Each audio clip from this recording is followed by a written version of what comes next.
Żfin Malta twaffqet 10 snin ilu. Din l-Aġenzija hija l-Kumpanija Nazzjonali ta' Żfin. Dan l-avveniment ser jitfakkar b'koreografija kreattiva u teatrali mfassla mid-duett Brittaniku l-10 li rebħu diversi premi. Il-produzzjoni Decade ser tiċċelebra l-karatteristiċi u l-identità Maltija b'nisġa animata, miżawda Żfin, mużika u karatteristiċi Maltin. Ma' TVM News, id-direttur artistiku ta' Żfin Malta, Matthew William Robinson, qal li din il-produzzjoni tiftaħ il-bibien għal riflessjoni dwar fejn qegħdin u fejn irridu mmorru. We've interviewed a range of people who call Malta home, and their voices are woven through the show.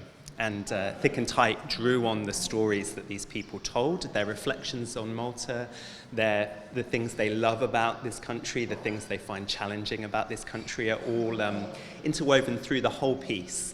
And I think the show, yes, on the one hand it's wild and chaotic, full of dance, full of movement, but then it also has quite a strong message of reflection on thinking about this country, thinking about the world that we all share, this place that we all share, but also it reflects on the future. Il-produzzjoni li qed issir fit-Teatru Salesian hija akkumpanjata minn wirja ta' ritratti li juru xeni minn produzzjonijiet tal-modi ta' Żfin Malta. Il-produzzjoni Decade ser tittella għall-aħħar darba il-ħadd li ġej.